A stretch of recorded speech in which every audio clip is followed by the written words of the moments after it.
नमस्कार। निराला कंस्ट्रक्शन के एक और नए वीडियो में आप सभी का बहुत बहुत स्वागत है और मैं हूं आपका दोस्त इंजीनियर प्रभात कुमार सिंह। दोस्तों, आज की इस वीडियो में मैं आप लोग को एक बनते हुए घर के लिए जो घर के लिए फ़र्श का ऊंचाई तक का काम किया गया है, मतलब प्लिंथ लेवल तक का जो काम किया गया है, इसके बारे में जानकारी देना चाहता हूं। कुछ यहाँ पे अलग टाइप से काम किया जा रहा है, तो इसके बारे में पूरा जानकारी दूंगा। जैसे कि आप देख पा रहे हो कि घर के लिए सिर्फ प्लिंथ लेवल तक का ही काम किया गया है, लेकिन उसके साथ साथ घर के अंदर वाला जो दीवार है वहाँ पे और बाहर से जो दीवार है वहाँ पे भी प्लास्टर का काम करते हुए और भी कुछ अलग टाइप से काम किया जा रहा है। वो सारा जानकारी आप लोग को देना चाहता हूँ, बताना चाहता हूँ, दिखाना चाहता हूँ। हालांकि इस घर के सामने की तरफ जो काम किया गया है इसके बारे में थोड़ा सा जानकारी दे देता हूँ। आप अपने बनने वाले घर के लिए इससे कुछ आइडिया ले सकते हो। जैसे कि यहाँ पे आप देख पा रहे हो, इस घर के बगल से रोड गया हुआ है और उसके जस्ट नीचे अगर आप देखते हो तो यहाँ पे इस घर के लिए जो सोख्ता है उसका काम किया जा रहा है। ये पहला सोख्ता है, उसके साथ साथ वो दूसरा सोख्ता है। सोख्ता का काम कुछ इस तरीके से किया जाता है। आप देख सकते हो कि 10 इंची का बाहर का दीवार का काम करते हुए फिर अंदर में कुछ इस तरीके से बॉक्स का काम किया जाता है। और बॉक्स का काम भी कुछ इस तरीके से किया जाता है कि जो पानी है, जो भी पानी यहाँ पे आए उसको सूखने में मदद मिले। जैसे कि यहाँ पे आप देख पा रहे हो कि बीच बीच में गैप दिया गया। थोड़ा सा आपको जूम करके दिखा देता हूँ। कुछ इस तरीके से यहाँ पे आप देख पा रहे हो, इस तरीके से गैप दिया गया है। इसके साथ साथ ये बीच में जुड़ाई किया गया है, ये भी 10 इंची के साथ रहता है। उसके साथ साथ बीच में भी देखेंगे कुछ इस तरीके से खाली यहाँ पे वो छोड़ दिया जाता है। तो इस तरीके से आप पहला सोख्ता देख पाए। उसके साथ ये दूसरा सोख्ता है। काम करने का तरीका, बनाने का तरीका बिल्कुल वैसा ही है, आप देख पा रहे हैं। इसके साथ साथ यहाँ पे इस घर के लिए सेप्टिक टैंक का निर्माण है वो किया जा रहा है। और सेप्टिक टैंक का निर्माण देखेंगे तो 2 ब्लॉक में यहाँ पे किया जा रहा है। साइज़ के बारे में अगर बात किया ले जाए तो लगभग 13 फीट बाई 12 फीट के आसपास का साइज़ का ये हो गया आपका इस घर के लिए सेप्टिक टैंक। और उसके साथ साथ यहाँ पे हो गया इस घर के लिए सोक पिट। तो कुछ इस तरीक़े से काम किया जा रहा है। चलिए मैं आपको डिफरेंट एंगल से दिखाता हूँ। हालांकि कॉलम और बीम के बारे में बता दूंगा कि किस तरीके से काम यहाँ पे किया जा रहा है। यहाँ पे डिफरेंट टाइप से जो कॉलम का काम है वो किया जा रहा है। जैसे कि यहाँ पे जो आप कॉलम देख पा रहे हैं, ये 12 इंच पे 12 इंच के आसपास का कॉलम है। और यहाँ पे जो सरिया लगा हुआ है उसका संख्या 8 है। रिंग पे भी गौर करेंगे तो वो भी अलग टाइप से यहाँ पे काम किया जा रहा है। इसलिए मैंने पहले आपको स्टार्टिंग में बताया था कि इस घर के लिए ज़्यादातर काम को अलग ढंग से किया जा रहा है और आप यहाँ से सीख सकते हैं। तो लगभग 12 इंच बाई 12 इंच का ये कॉलम है। इसमें 12 mm का टोटल 8 सरिया का इस्तेमाल किया गया है। 3 देख पा रहे हो इस साइड, 3 इधर और 2 बीच में।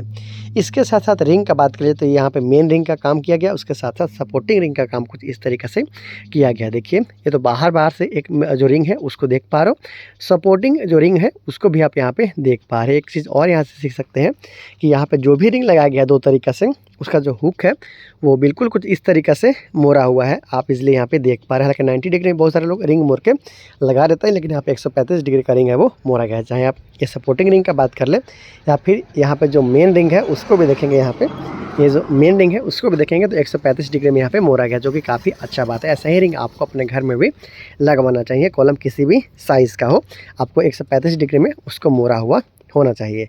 तो इस तरीक़े से आपने देखा कि यहाँ पे डबल रिंग के साथ में इस घर के लिए कॉलम का जो काम है वो किया गया। इस तरीके से एक और वहाँ पे कॉलम आपको देखने को मिल जाता है सेम इसी साइज़ का। उसके साथ थोड़ा ऊपर में चलिए मैं आपको दिखाता हूँ जो डिफरेंट टाइप से कॉलम का पे काम किया गया। जैसे कि यहाँ पे जो कॉलम देख पा रहे हैं, इसका साइज़ के बारे में जान लें तो लगभग 14 इंच बाई 9 इंच का ये कॉलम है और 8 सरिया के साथ में बनाया जा रहा है। जहाँ पे 4 सरिया है वो यहाँ पे देख पा रहे हैं कि 16 mm का है मेन बार के रूप में, और जो 4 सरिया सपोर्टिंग बार के रूप में है वो यहाँ पे 12 mm का लगाया गया है।